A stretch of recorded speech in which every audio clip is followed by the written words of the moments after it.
काल सायंकाळी 5 वाजून 5 मिनिटांनी शंभू अंडे सर पीसी चालू आहे, त्याच फेसबुकच्या ह्याच्यावरती चालू आहे बघा लाईव्ह. शंभूला चेक करायचं 12 की 14 पासूनची गाडी आहे, 12 पासूनची पुण्याची गाडी आहे. आणि त्या गाडीवर काही मुलं आली तलवार त्यांच्या गळ्याला लावून त्या गाडीमध्ये घालून घेऊन गेलेले आहेत. आणि मग ते लगेच माननीय ग्रामीण SP कुलकर्णी साहेबांना फोन केला, त्यांच्याकडून DCP साहेबांचा नंबर घेतला, DCP साहेबांची चर्चा केली. आणि मी पोलिसांचं विशेष अभिनंदन करेन की शंभू अंडे वाचलाय म्हणजे फक्त पोलिसांच्या आणि पोलिसांनी कमी कालावधीमध्ये सर्व यंत्रणा फिरवून वेगवेगळी पथकं नेमून CCTV फुटेज चेक करणं असेल, भाड्यानं गाडी कुठून घेतली आहे त्याचं सर्च करणं असेल, जी गाडी भाड्यानं घेतलेली आहे त्याचं आहे त्याचं कमांड घेऊन नेमकी गाडी कुठं आहे याचा शोध घेणं असेल. त्यामुळं शंभू अंडेला रात्री 10 वाजता पोलिसांनी सुखरूपपणे ताब्यात घेतलेलं आहे. आता मला हे प्रकरण आपल्याला सांगायचं कारण की 2021 घेत होतो राज्यभर आणि महाराष्ट्रामध्ये छोट्या छोट्या समाजाला एकत्र करणं, त्यांचे विषय समजून घेणं, अशा जवळपास 400-450 ठिकाणी बैठका घेतल्या होत्या. आणि त्यातलाच भाग एक सोलापूर जिल्ह्याच्या दौऱ्यावरती मी होतो दोन्ही बैठकांच्या निमित्तानं. त्या दिवशी सायंकाळी 6-7:30च्या दरम्यान माझ्या गाडीवरती दगड टाकला. आणि दगड टाकला तुम्ही सगळेजण नंतर मी गेस्ट हाऊसला जेव्हा आलो तेव्हा ती सगळी परिस्थिती महाराष्ट्राच्या समोर दाखवली होती. आणि मग विरोधकांनी आमच्यावर टीका केली की बाबा आम्हीच काहीतरी पब्लिसिटीसाठी स्टंट केला असेल अमुक. आणि तासा-दीड तासानंतर पोलिसांनी त्या आरोपीचा शोध घेतला. आता तो कोण आहे तर हा सुरवसे नावाचा, ज्याच्या छातीवरती शरद पवारांचा टॅटू आहे. या पोरानं माझ्या गाडीवरती दगड टाकला. तेव्हा आमचं सरकार नव्हतं.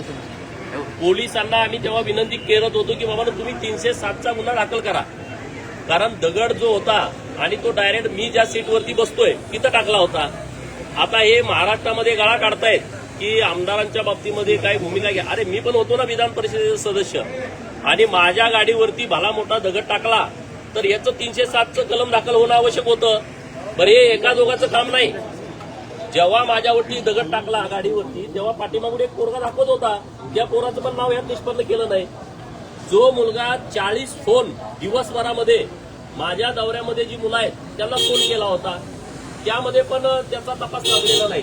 तर माझी विनंती अशी आहे की बाबा ज्याला दगड टाकला अहो आशीर्वाद घ्यायला कोणाचा गेला. हे कोरोनामधला फोटो आहे, हे कधी घडलंय. माझ्या गाडीवरती दगड टाक. आता मास्क काय म्हणल्यानंतर तुमच्या लक्षात येत आहे 2021ला कोरोनाची परिस्थिती होती आणि तेव्हा हा यांचा आशीर्वाद घ्यायला गेला. यांनी कौतुक केलं.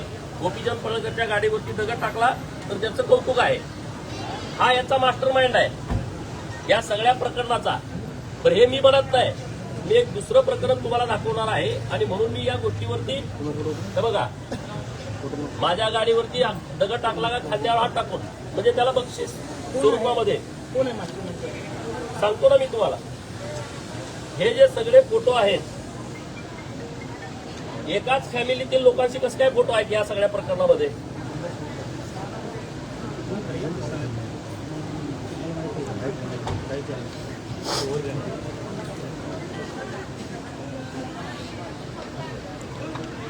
आता मी फोटो दुसरा दाखवतोय तुम्हाला.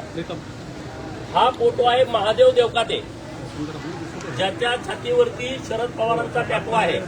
हा टॅटू असणारा सुरवसे, हा सोलापूर मधला धनगर समाजाचा पोरगा. हा दुसरा महादेव देवकाते, याच्या छातीवरती पण टॅटू आहे शरद पवारांचा. आणि यानं माझी भेट घेतली हे प्रकरण झाल्याच्या नंतर की बाबांनो रोहित पवारांनी आमची बैठक घेतली होती, गोपीचंद पडळकरच्या गाडीवरती दगडफेक करा किंवा त्याला टार्गेट करा म्हणून. ते मी म्हणत नाही, ज्याच्या आणि त्यांचे फोटो सगळे आहेत बघा, त्यांच्या फॅमिलीतल्या सगळ्या लोकांशी त्यांचे फोटो आहेत हे बघा. महादेव देवकाते काय म्हणतोय की गोपीचंद पडळकरच्या गाडीवरती दगड टाकण्यापूर्वी रोहित पवारांनी आमची बैठक घेतली होती आणि दगड टाकायला सांगितलं होतं. सोलापूरच्या CP साहेबांना माझी विनंती आहे की 2021 ला जे प्रकरण घडलं त्यामध्ये महादेव देवकातेंचं स्टेटमेंट घ्या ना, की ते म्हणतात की मला यांनी आमची बैठक अगोदर घेतली होती. आता तिथं या सगळ्या प्रकरणाची सुरुवात झाल्याच्या नंतर ते दिवसेंदिवस प्रकरण वाढत गेलंय.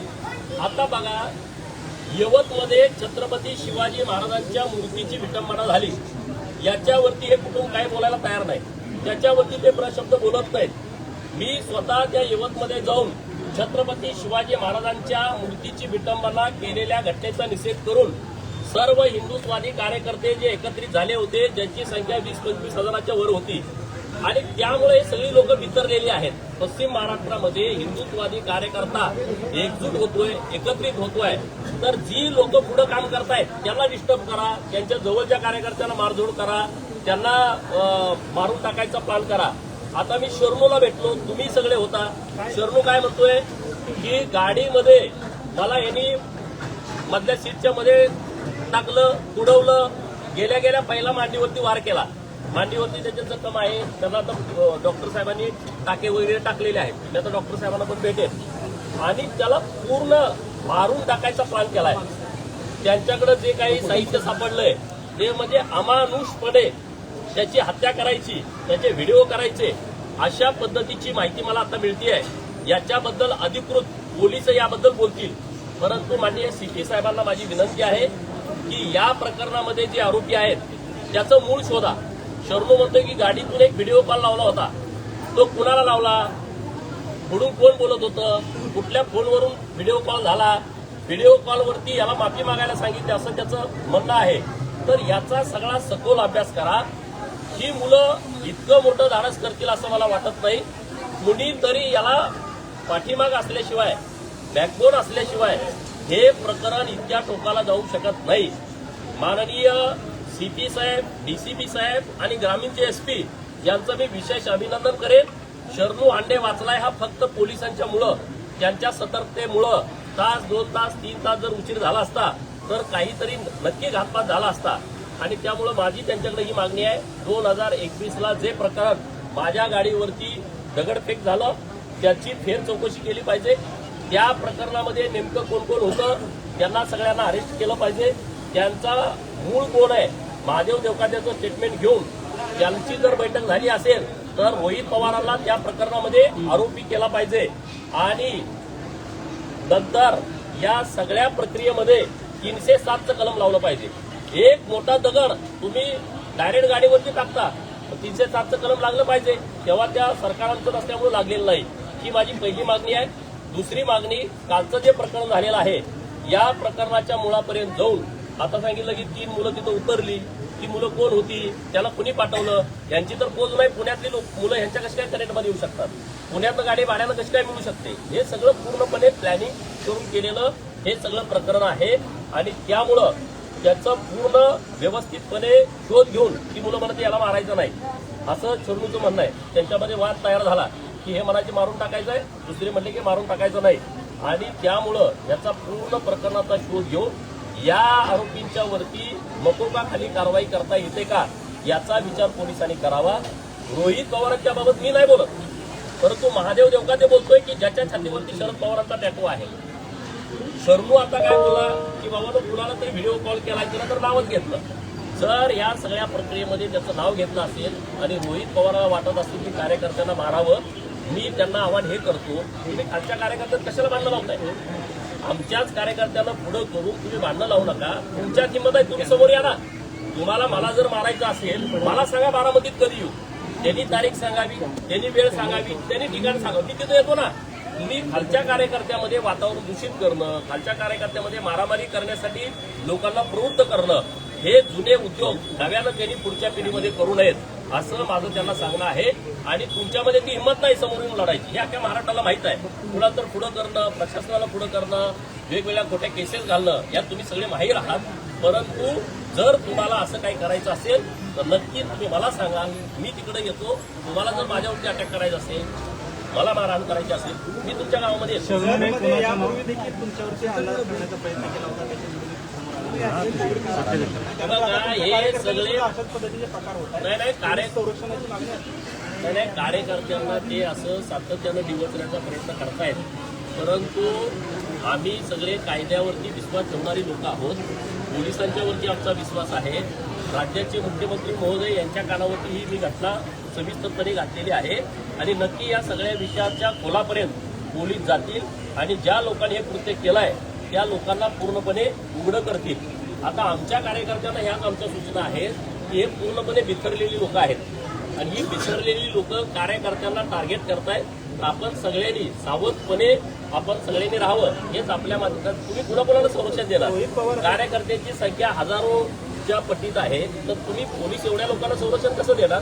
परंतु आमच्या कार्यकर्त्यांना विनंती आहे की आपण सगळी काळजीपूर्वक काम करणे आवश्यक आहे. पवार या प्रकरणात असं म्हणत आहेत की यामध्ये कोणालाही बोलण्याचा प्रकार होऊ नये हे सत्य आहे. मुळात कायदा कोणी हातात घेऊ नये याचं आम्ही समर्थन करतो. मात्र अरे माझ्या गाडीवरती दगड टाकल्यानंतर तुम्ही सत्कार केला हे कुठल्या कायद्याचं समर्थन होतं? कुठला कायदा तुम्ही मानत होता? त्यांनी ओळख करून दिली. हा गोपीचंद पळकरच्या गाडीवरती दगड टाकणारा.